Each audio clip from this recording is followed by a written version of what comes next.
Hello and welcome. I'm Margarita V, host of Pause and Pivot, and today I'm joined by my thought partner and co-hosts Colin and Urchana. And today we're also joined by a very special guest, my good friend Gordon Medlock.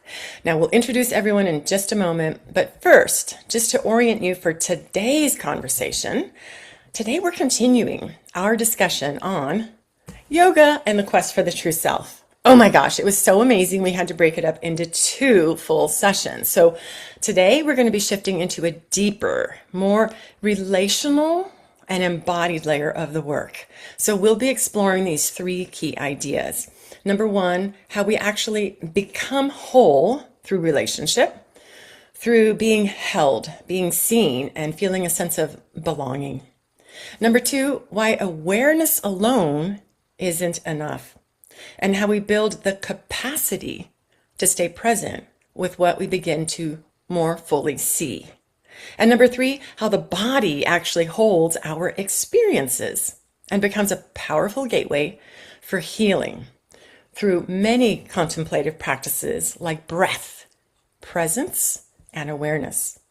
And what's so powerful about this part of the book is that it moves us beyond just understanding ourselves into experiencing ourselves differently in relationships, in our bodies, and in the present moment in real time. So as you listen and reflect with us today, we invite you to grab that journal, grab your notes, and just notice what resonates with you from our talks today. There's no need to take everything in. Sometimes it's just one idea. One idea is enough to shift something in a meaningful way. So with that, I'd like to go ahead and bring in our hosts and our guests. So hello and welcome, Urchana and Colin. It's so great to see you here. Share one word that you would love to share about your interest or your curiosity about this book. Colin, can I start with you? Of course. I'm going to try, well, too late. I used them all up. One word. Capacity. That big idea number 2, this is exactly what I'm into. Capacity. Awesome. We'll get to that for sure. What about you, Urchana?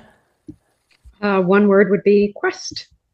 So happy to be questing here with you all today. I love it. Thank you, Urchana.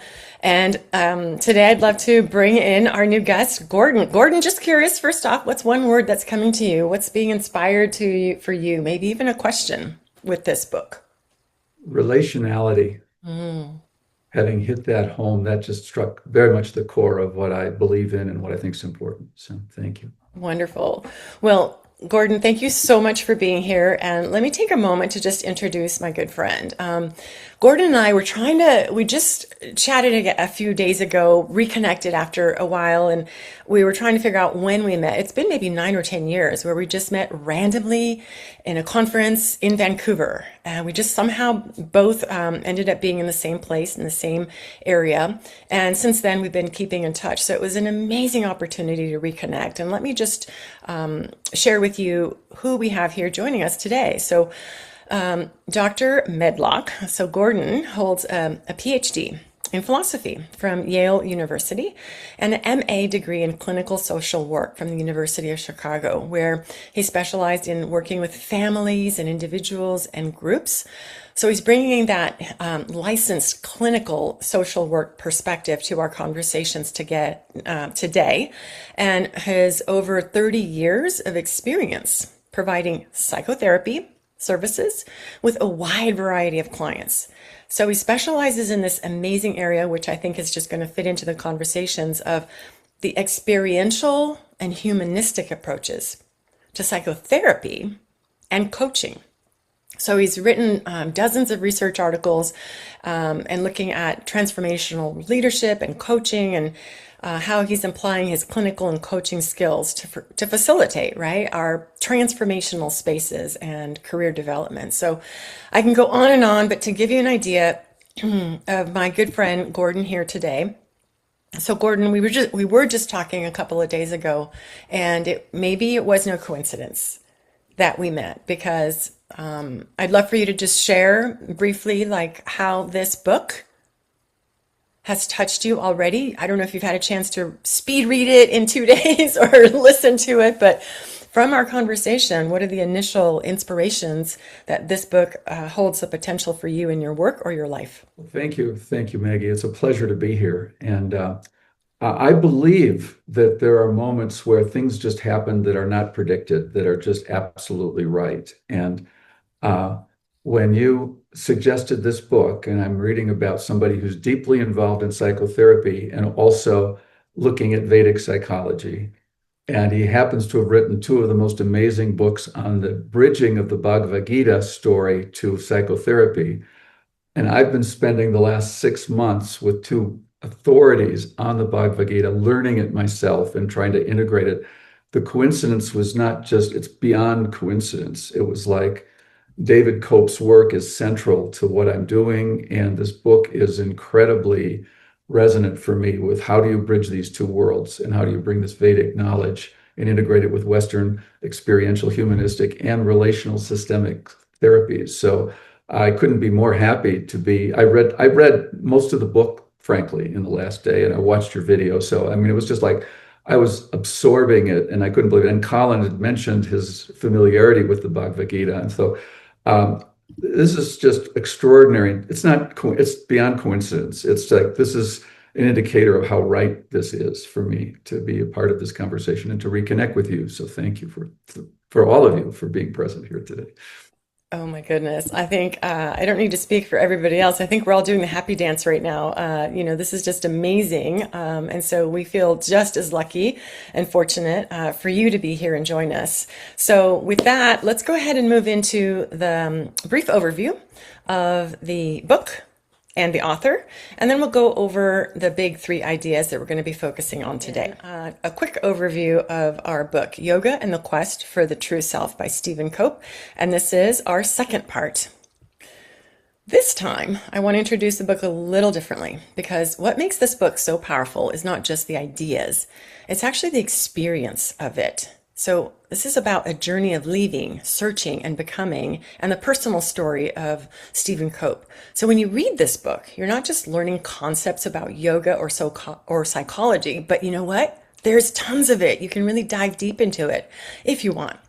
And what you're actually going to experience is you're going to feel like traveling with Stephen Cope. At the beginning, he's living a very established life, working as a psychotherapist with a structure and identity that from the outside in looks solid. And yet there's a subtle sense that something isn't quite right. Not dramatic, but a quiet questioning and a feeling that just something more is calling. And part of what brings that feeling more clearly into focus is a period of personal upheaval in his life. The relationship ends, and with it, a sense of identity and stability that he had been living inside of. And I think this is something that many of us can relate to. Moments where something we thought was solid suddenly isn't. And it's not just the loss itself. It's the realization that we can't quite go back to who we were before. So for him, that becomes a turning point, not just emotionally, but existentially. It opens a deeper question. If this life no longer fits, then what does? And from that place, he makes a decision that many of us feel at different moments in our lives, to step away from what is known and move towards something uncertain. He enters this yoga community, not with clarity or certainty, but with curiosity. And what I love about this part of the story is that it's not romanticized. It's not all good. He actually has to learn to live with the reality of it. We talked about this, bearing the reality, the discomfort, the doubt, the tension between what he thought he would find and what actually is there. And over time, through staying on beyond his initial 1 month or summer, through practicing hours and hours and experiencing both the good and the dismantling of the society at the Kripalu Center, he experienced something beginning to shift. And what's beautiful is that this isn't a quick transformation, it's a learning arc. So this is not just about ideas, it's something to understand, something to experience for yourself, and in many ways to recognize ourselves in that own similar journey. So my friends, I can go on and on about it, but it's a beautiful story to dive into. Now, who is Stephen Cope? What makes him and his voice so compelling? From psychotherapist to a seeker to a teacher and leader. You know, he began in a very different world, in that Western trained psychotherapist, working in a very structured professional environment. And in many ways, he was doing meaningful work. But at the same time, he began to feel that something deeper was missing. And as we mentioned earlier, he went through a period of deep personal upheaval in his life, which really just brought him to a standstill and into that focus of frozenness, doubt. And it created a kind of rupture, just rupture in totality, where the life he had been living no longer felt like something he could fully step back into. And instead of ignoring that or numbing and distracting, he followed it. He stepped into a yoga community, not as an expert, but as a student. And I think that's an important part of the story because he didn't arrive with answers. He arrived with questions. And what he encountered wasn't instant clarity or peace. He had to live through it, through the reality of it, the discomfort and the good, the uncertainty and the insights, the tension between his psychological space and what he was now experiencing. So over time, through staying with the process, through the practice, through his experiences, through his relationships, something began to integrate. He started to bridge, like weaving the two worlds, the depth and structure of Western psychology and the lived embodied wisdom of yoga philosophy. And what began as a step away from his life became a completely new path. He didn't just visit this world, he stayed. And that's what gives this book so much depth, because he's not writing from theory. He's writing from lived, transformational spaces and experiences. From someone who was willing to question, to step away, and to stay long enough for something real to emerge. Mm-hmm. So a recap of the big ideas from part 1 last week. If you didn't get a chance to watch that, we encourage you to subscribe and catch up on that video. So part 1 is really looking at the foundations of the true self. So we began to look at the concepts of we are not broken. We explored that first foundational idea that we are often just misidentified. Second, how we get caught up in what we call the identity project, constantly constructing, weaving, and framing who we think we should be. And third, how discomfort isn't something to avoid or numb or distract, but can actually be a threshold, a doorway back to ourselves. So with that, let's now focus to today's big ideas. And the overall idea is the relational and embodied pathways. Moving into that deeper, more lived layer of the work, where we're shifting from understanding into experience. So we'll be exploring how we actually become whole through relationship, not just individually, but through being held, seen, and supported.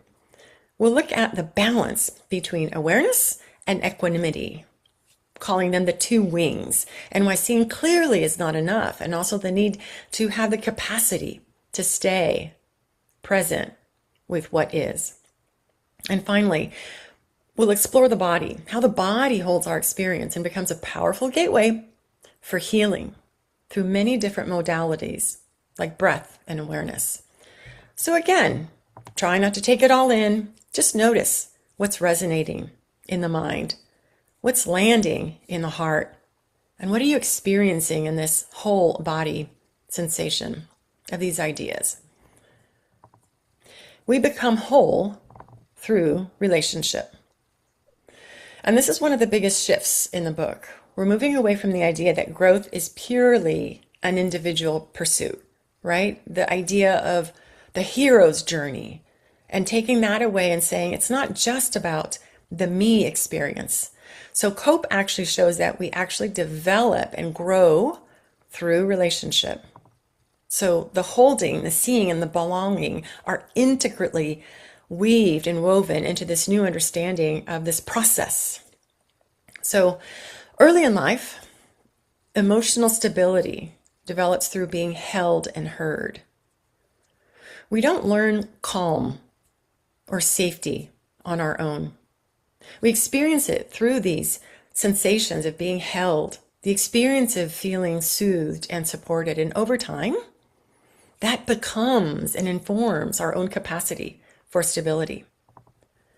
And the same is true for identity. We come to know who we are through being seen and mirrored. So that's the magic of these spaces together. We don't just read books, we bring those ideas and then throw them into this shared space to bring the breath and share the wisdom and be curious about what we see in each other and in the mirrors reflecting back to us. Because Cope notes that when those conditions are missing, it can create confusion, disconnection, or instability. So this becomes really important for how we think about growth today. Growth happens, but where does it happen? We live in a culture that emphasizes independence, right? Achievement, independence, look at me, but often lacks the relational conditions that actually support and sustain the transformation.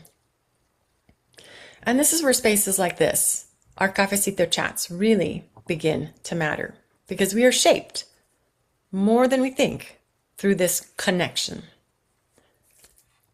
Okay, guys, this is where we get the magic. I know that's a lot to kind of cover, the book and the big ideas and all that. But if we can focus, whatever's coming up with you, what comes up for you guys with that first big idea? We become whole through relationship. I'd like to jump in on that, if I may. Go for it, Gordon. So I think that we as a species and intellectuals often have a kind of amnesia. We forget that we started out as babies and that we learned who we were through this magic of connection, this being seen, being held, being heard, babbling before we knew how to talk and pretending that we knew what we were doing. It all began in a relationship. And if that didn't happen, the trauma of that endures indefinitely and needs to be worked with. It's indefinite if it's not worked with, and compromises awareness and the connection to body, everything else. So relationship is just so key. And let me just stop there, and I'd like to hear my colleagues' reflections on that as well. Thank you, Gordon. And he did mention the seeds of the self as a self object that's formed early on. And that's always coming into play. If those aren't nurtured or seen, how will they be sprouted? Yeah. What's come up for me is it's only recently that I have heard of the two ways that humans learn, dialogic and monologic. Mm-hmm. And I'd never heard that concept before, but through a process, I came to realize that I'm dialogic, that in fact I need to have some kind of interaction relationally for me to expand. And as I've gotten to that point, I've just realized you can't learn the things by the mirror of another human by just sitting in a cave. I always used to think sitting in a cave would be awesome. And I realized that most of the time that was because I didn't want to have to deal with other people's BS. So I'll just add that, for me, this book, especially Stephen Cope, made it relatable. So I was actually tuned in more, because his journey was relatable. I haven't had a similar journey, but I felt more, connected. So I think this is really helpful in terms of, relational knowledge, but also relatable knowledge. So I love it. Oh my gosh. Again, we could go on forever. So we encourage you, listeners, to take a moment and reflect. Just put one idea down. What stood out for you? What questions are coming up for you in this one idea of expressing, experiencing the blossoming of self in relationship versus in that cultural norm of focusing on individualism, achievement oriented ways of framing who we are. Yeah, I want to say, I think when you say let's move off of relationality to awareness and equanimity, I think relationality so often gets just pushed aside. Let's go to this other part of awareness. And it's so rich. And I think what Colin was saying about dialogical versus monological, we think that we have all these ideas internally that are so well thought through that we can articulate. And the truth that I'm finding, I'm dialogical too, Colin, is that I need others to complete my thoughts, to actually create a shared reality as opposed to just what the reality is in my head. And I'm finding my own internal dialogue is simply a rehearsal of incomplete communications I need to have with others. So I think that we tend to miss that important part of it, not just like it's an option, actually getting to reality, which was the big part of the first part of the book. Shared reality comes only through relationship. And I just want to reinforce Gordon, that. can I ask you to repeat? You said something that I just hit me. It says, my own internal dialogue is a rehearsal. That's what you said. Yes, yes. Oh my God. That's awesome. That's so true, right? We could be that closed system, the closed loop, and just keep feeding ourselves, which is what AI is, right? Whatever you put in it is what it's going to share with us. So we're breaking free. We're becoming, once again, that more fully human, and we don't do it on our own. Yeah. And the truth that we want to get to, I mean, I just came out of a conversation that I couldn't have scripted. I had rehearsals of it that I thought what we were going to cover. And at the very end, I said, well, what about X? And suddenly that became what was really alive for everybody. And it was like, because it was shared, because it was resonant, because we thought this, we could create with this, we could make something happen with this, it could manifest in the world. And boy, do we forget that. I forget that, I should say. I get so wrapped up in my own, from Descartes, I think, therefore I am. No, I belong, therefore I am, is how the Ubuntu people think about that. And the Vedic people too. I think it's by connection that I am. And that's a big Yes, yes, we are getting there. And this is why this book's just going to take us for weeks to get through, right? Because it is like the Pandora's box. It's got so many layers and levels and perspectives. And so we welcome, Gordon, your new voice, your questions, your pauses for us to really step into that. What's coming up in this space that we're creating here together? Thank you, Maggie. Beautiful. With that, are we ready to move on to idea 2, or do we have another? Okay. Big idea number 2, awareness is not enough.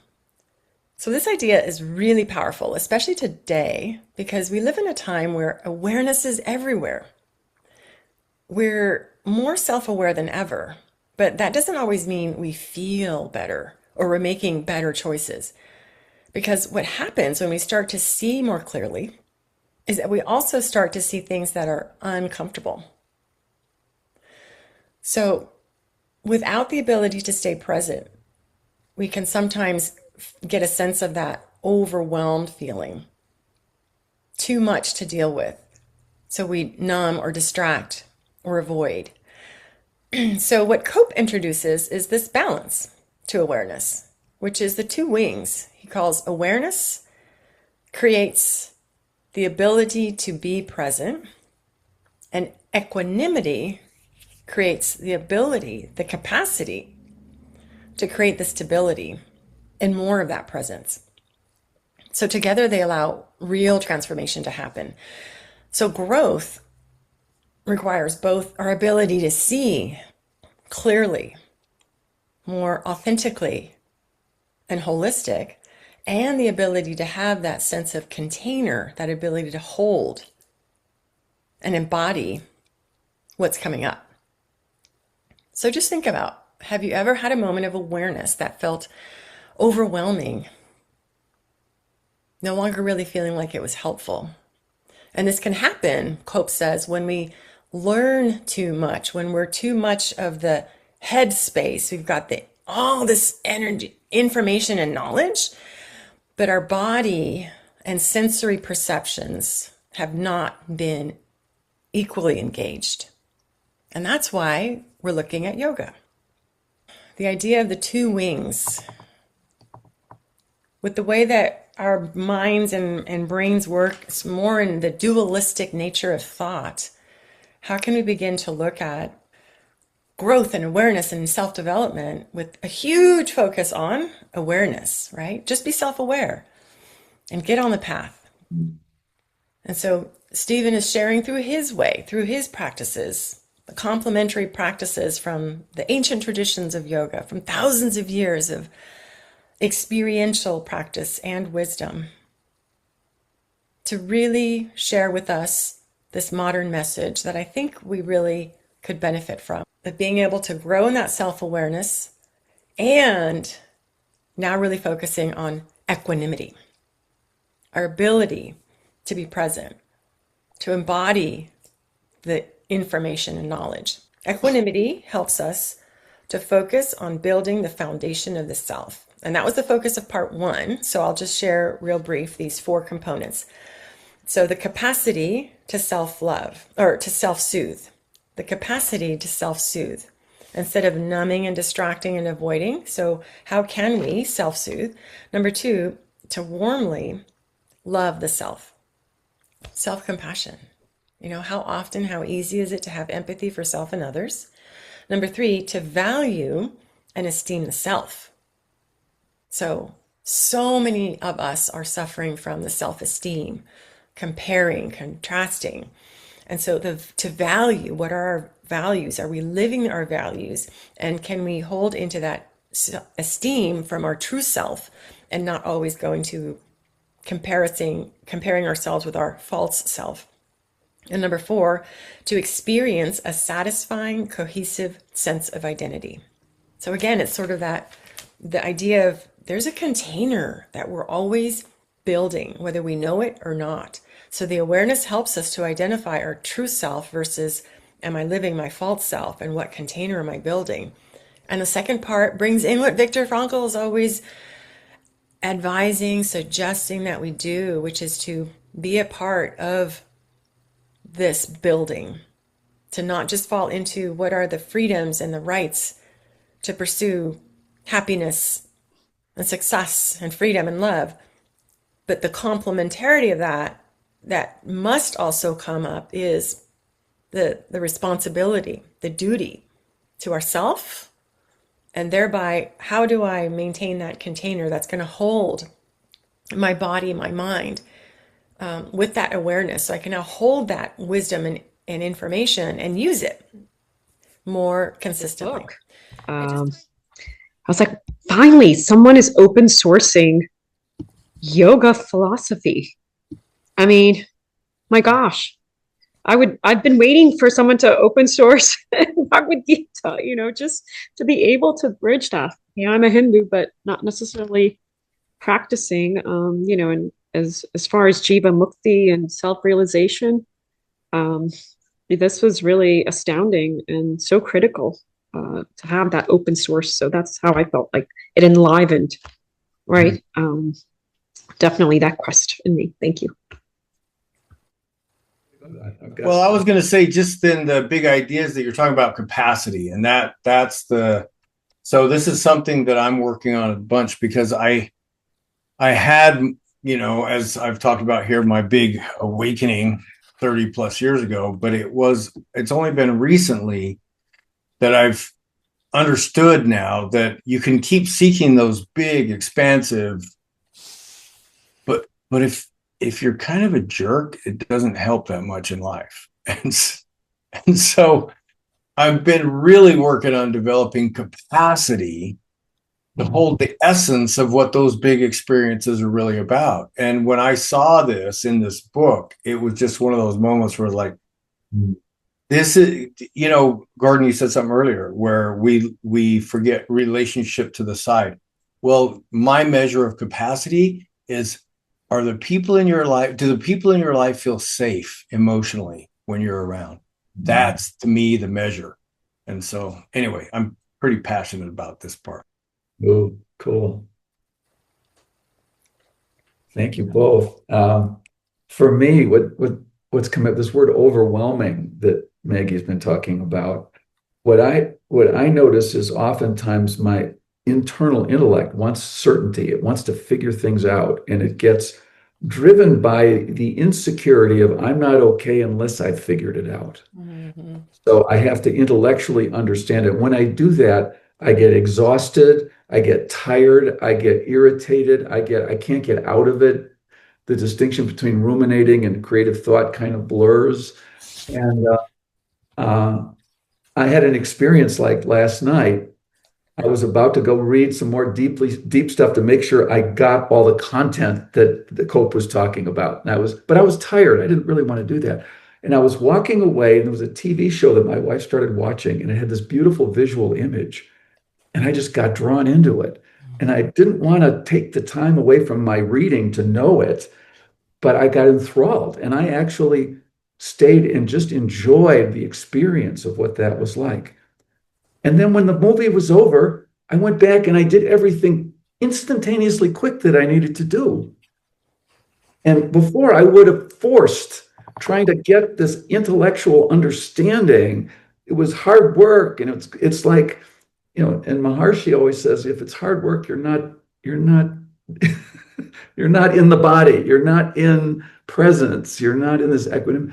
And I realized I don't want to live in that. I've lived a lot of my life in that space of overwhelm, of stress-based understanding and search for that I'm not okay unless I figured it out, and being in the not knowing.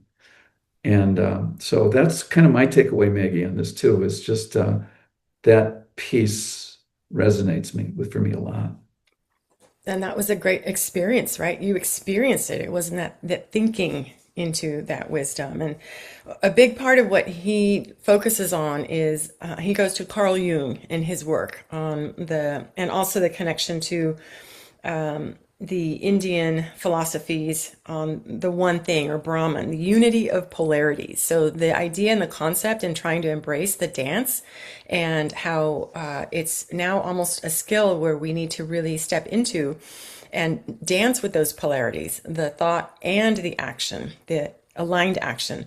So working with the principles of opposites, going to the center. We always talk here about the focus of what Viktor Frankl shared, that a way to stop existential frustration and despair is to stop looking at the suffering and to remember the meaning in the moment. So in order to do that, a pathway is to stop the outward pull of distraction or externality of reference, and to pull it inward, to bring it back to center.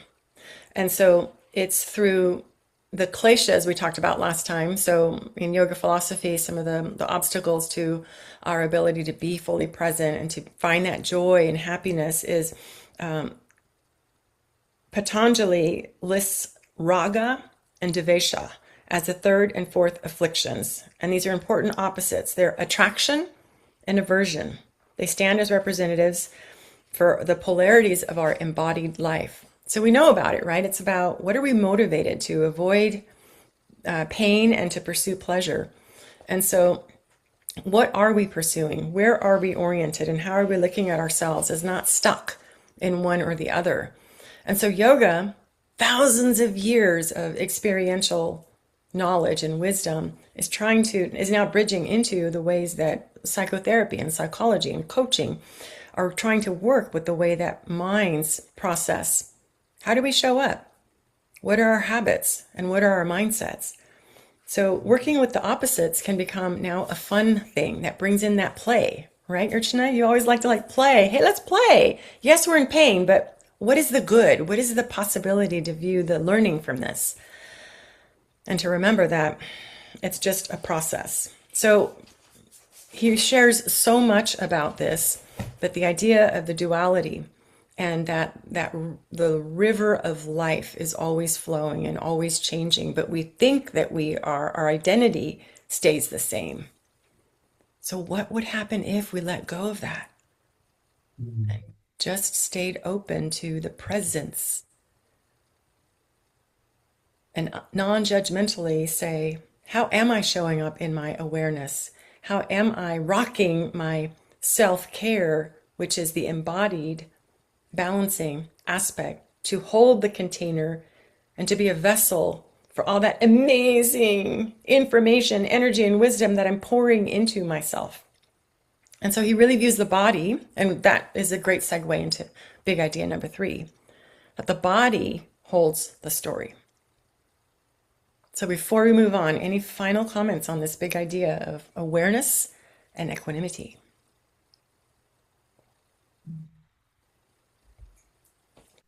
I think this attachment thing you were talking about of the the polarities of desire or avoidance and things like that, and the one that I think came up for me also is the attachment to minus or isness, the minus part. It's like the identity with the ego part of it.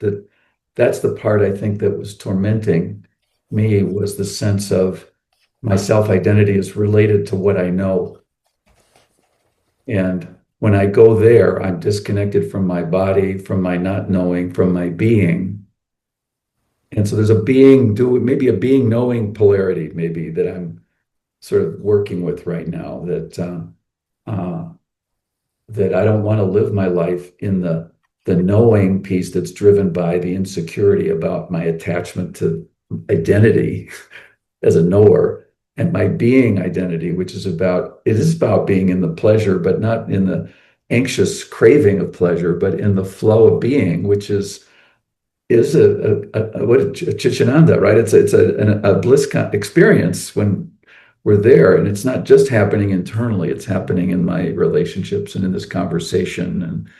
And so again, the relationality piece kind of comes back for me too. So, I don't know. Does that make sense? That makes total sense. I'm trying to look up the specific area where he talks about moving away from the concept of identity as being like, oh, it's about me. And he goes, no, no, no, no, no, no, no. Ancient wisdom traditions from all traditions all point to that interdependence on our beingness as part of a community. And he says that company is more powerful than willpower. So you can force your way into being somebody, but we talked about that last time. We're framing, we're sculpting the false self. Yeah, and being belonging from that, ontological, but in the ontological sense, being informed by belonging, relational, right? And I'm thinking of Victor Turner's concept of communitas, liminal, right? In terms of also even crossing that threshold of by, I think, virtue of belonging in a community, and then I'm thinking of Maslow's motivation, all of these things are kind of popping up in a way, but just in terms of belonging and how it is so key. And so, yeah, again, and that relatability for me has really been resonating a lot. So, yeah, thank you so much. Well, to put my little piece in here, that really, and this is kind of a plug, but oneness awareness, that's what this is, in my opinion. The relationship created from internally without awareness of the oneness creates that false self that you're speaking to, Maggie. How can I be truly who I am if I don't acknowledge who you truly are? And it's only when I disembody you or objectify you or in some way, shape, or form create that false duality. I no longer look at the material world as a duality nature, it's a polarity nature, where polarity is identical in nature, they differ only in degree. I'm still bad. It's not a duality, it's a polarity. So anyway, my point is that this relationality is the very thing that creates the capacity for us to carry this capacity. Yes. And Yeah. we always go That's back to AI, right? How in AI, how are we exploring ways to become or stay more fully human? And to your point, real quick, he mentions the concept of a third force. Freud actually unwittingly made this contribution. He said that consciousness is sometimes noted as a third force, the creative product of two individual awarenesses working together to understand and integrate experience. So Jesus said it, right? Whenever two or more of us are gathered in my name, I will be there. And he says Matthew Arnold makes the same point in his poem, The Buried Life. So you can look more into that. But it's the idea of a sense of triangulated perspective. It takes two sets of eyes, not just one, to accurately locate the third point in space. Oh, that's it. I'm going to go back to what Colin said as far, the other C, capacity. And it kind of takes me back to one of our initial conversations. I don't know if it was the first one, maybe one of the very first ones, about capacity and as caretakers. Again, for me, it's like it goes back to this, as caretakers and having, not having this duality of like, it is in our nature to nurture, right? And changing that place value of caretaking. And again, as part of my identity is I am a mother. I am a daughter who has aging parents, who has aged parents, so I think that's the other thing. Capacity is a big one. Thanks, Colin, for bringing that up. Thank you so much. And I know we're running at the top of the hour. So Gordon, I know we're going to lose you pretty soon. So any final comments or shares before you need to move on to your next thing?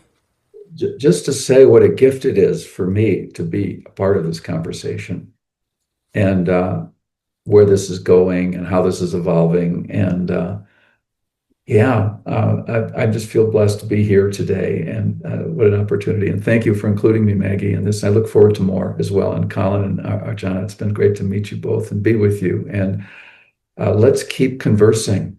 Let's. There's wisdom that evolves. We'll hunt you down. Okay. I love that. Thank you all. Yeah. So stay as long as you want. Feel free to hop off whenever you need to leave. But with that, let's go ahead. Are we ready to move on to big idea number 3? Awesome. Okay, let's move. So big idea number 3, the body holds the story. So looking at his ways, his views of how healing can happen through breath, awareness, and presence in many different modalities.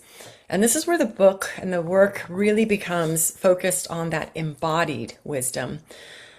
The book shifts from thinking about the self to actually experiencing the self through the practices with the body. So yoga, that's why this is focusing in the yoga practices, because so much of what we go through is not just stored in our thoughts, in our minds, in our head, but he points out that it's also found in the way we breathe, whether we're holding our breath, breathing only from our upper chest, or the postures we're holding while we're sitting, while we're standing, while we're in a crucial conversation.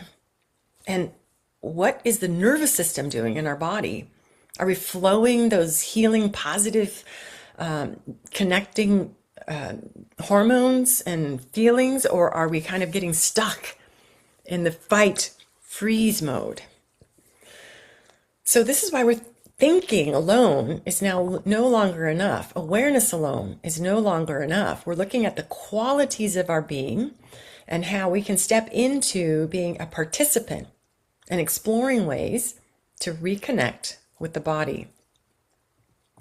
Through breath, through awareness, through simply noticing what's here. Because the body is always in the present moment. Our minds may not be, our emotions may not be, but the body is always here and now. And it gives us this amazing portal, an opportunity, a direct path back to what is real, to explore what being more fully human feels like through the senses. So just noting and self-reflecting what's coming up for you. Where do you notice stress or emotion showing up in your body? Stephen points to his discovery for himself that the body is, in fact, it can be a starting point to reduce the stress, to eliminate that sense of isolation and separateness, and to experience ways we can become more fully human in our relationships and through our practices, like yoga, as one example. And from our last time, a recap of the body and his real focus that suffering is not the problem, it's the threshold. So if we reframe our challenges and problems and pains, how can we view the body as a gateway back to ourselves? And what if discomfort isn't something to fix or stop, but something to actually listen to? What are your ideas around this, as the body as the entry, the senses as portals? The thing that became curious to me is that the people who seem to be childlike seem to stay younger longer. And the people who are curmudgeon, crabby, seem like they're older before their time. And it's led me to a place in my own journey in which I've started to embrace this idea that longevity is actually a gift we give to ourselves. That in fact, it's a choice.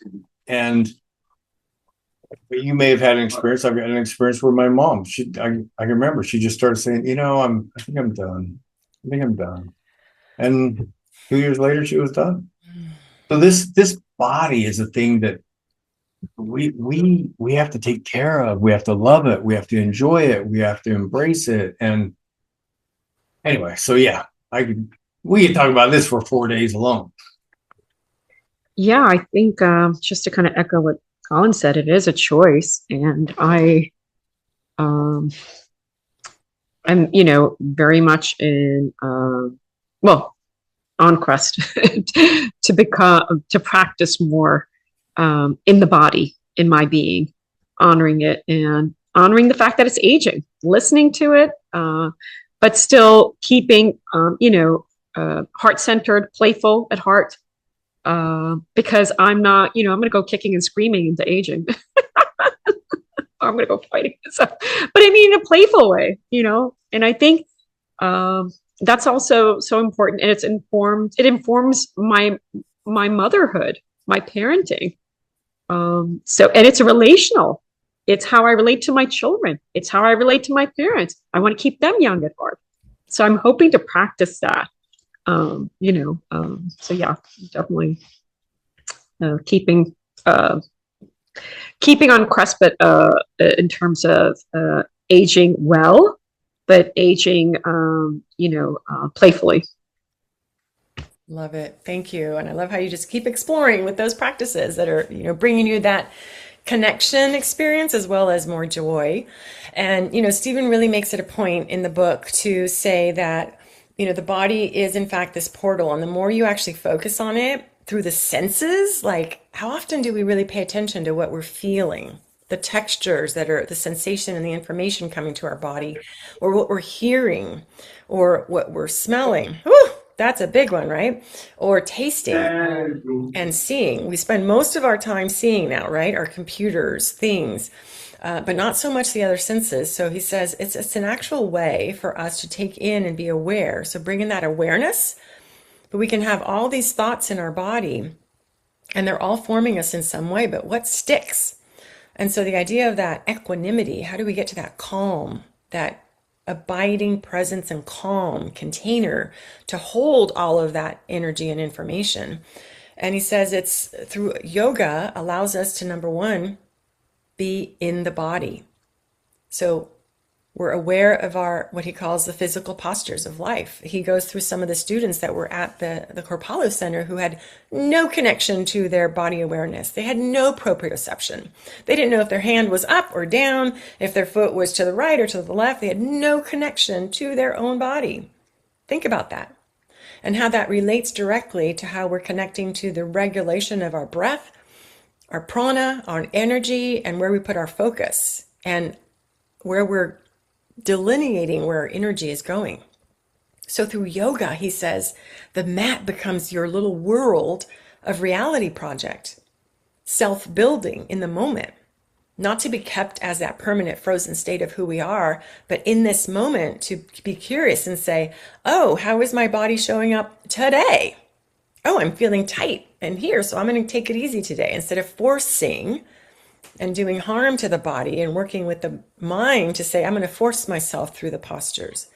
And so we can relate those same ideas of experience off the mat to say, how often do we not even check in with how our body and our mind are? How are we showing up at work, in our relationships? And how often do we force through the pain, the limitations, the fact that we are aging and still trying to act like we're 20-year-old, you know? So the reality project is this thing that keeps happening and happening. And to some, you know, it's like they don't want to be a part of it. They just want to be in this frozen state of who I am and what I'm doing. And for those that want more of the full color of life and how everything, new opportunities keep arising.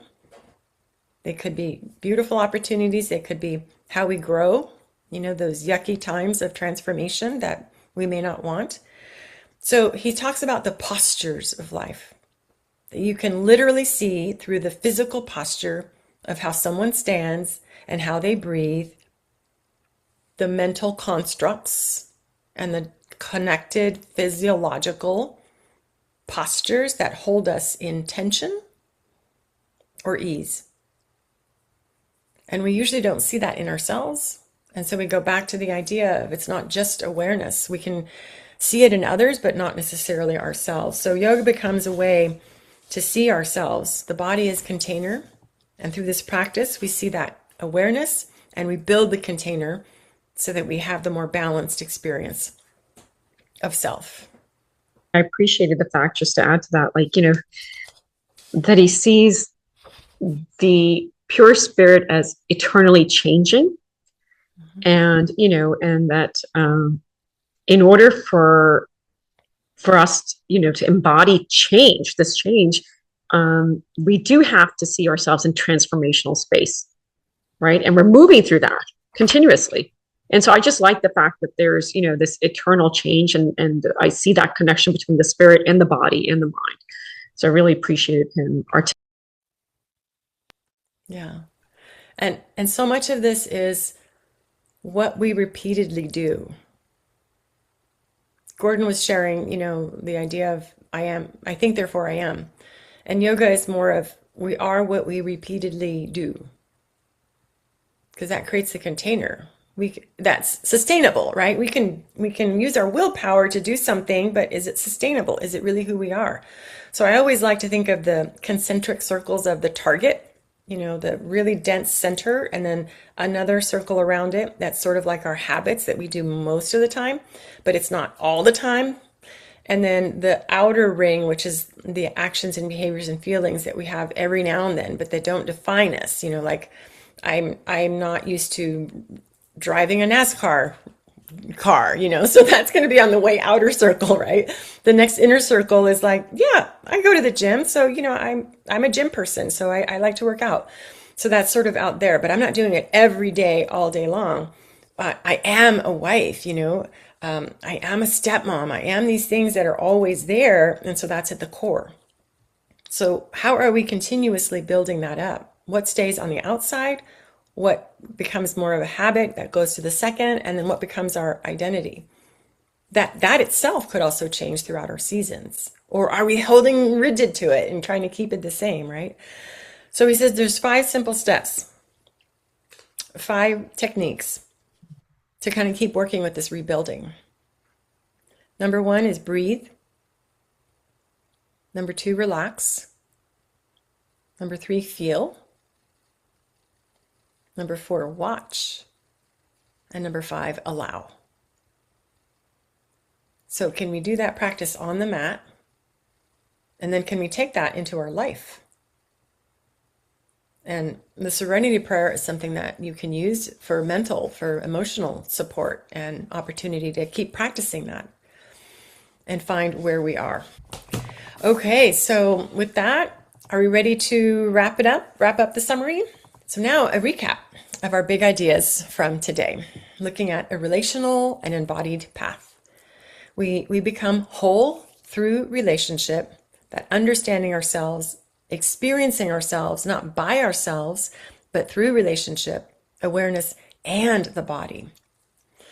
So these create a path to something real.